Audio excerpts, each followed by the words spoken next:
বন্ধুরা, আমি কিসের কচুরি বানাচ্ছি তোমরা কী কেউ সেটা বলতে পারবে?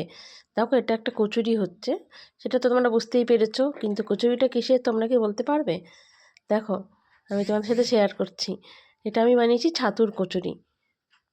তো এটা আমি ছাতুর কচুরি বানিয়েছি, তার সাথে আমি তোমাদের সাথে খাওয়ার জন্য চানা মশলা বানিয়েছি। দেখো, আমি ময়দার মধ্যে সুজি, অল্প একটু ঘি, নুন মিষ্টি দিয়ে ময়দাটা ভালো করে মেখে নিয়েছি। তারপর এখানে আমি দিয়েছি ছাতু, চিনি, নুন। ছাতুটা পুর দেবো আমি, তো একটু জিরে গুঁড়ো সামান্য, সামান্য একটু ধনে গুঁড়ো, আর একটু কাঁচা লঙ্কা আর একটু ধনেপাতা কুচি দিয়ে আমি ছাতুটাকে মেখে নিচ্ছি পুর ভরার জন্য। এদিকে ময়দাটাও মেখে নিয়েছি। দেখো, সুজি দেওয়াতে ময়দাটা একটু মচমচে হবে।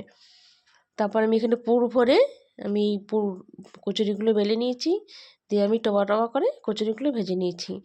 আর কচুরিগুলোর সাথে খাওয়ার জন্য আমি চানা মশলা বানিয়েছি, সেটাও তোমাদের সাথে শেয়ার করছি।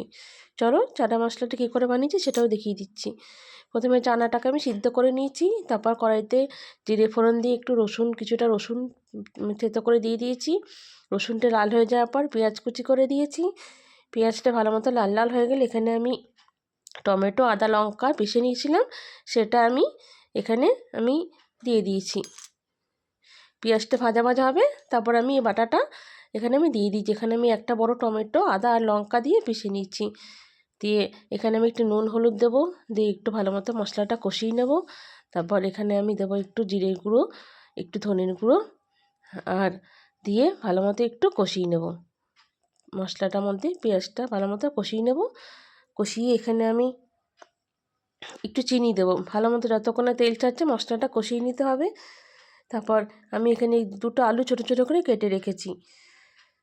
তো আমি আলু আর চানাটা আলাদা করে সিদ্ধ করে রেখেছি।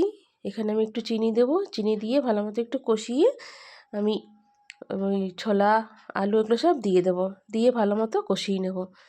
দেখো, সবটা আলুর ছোলাগুলো দিয়ে দিয়েছি, দিয়ে ভালো মতো কষিয়ে এখানে আমি জল দিয়ে দেবো। জল দিয়ে এর ওপর দিয়ে ভালো মতো ফুটে গেলে একটু ধনেপাতা দিয়ে ভালো মতো একটু ধনেপাতা দিতে হবে, একটু গরম মশলা দিয়ে রান্নাটা কমপ্লিট করতে হবে। তো এই দুটো কম্বিনেশন তোমাদের কেমন লেগেছে অবশ্যই জানিও। আর ভিডিওটা যদি ভালো লাগে লাইক কমেন্ট শেয়ার করো। আর তোমাদের যদি ভিডিওটা ভালো লেগে থাকে আর একটা সাবস্ক্রাইব করে দেওয়ার অনুরোধ রইল। তো তোমরা অবশ্যই এইভাবে বানিয়ে খেও কচুরির সাথে।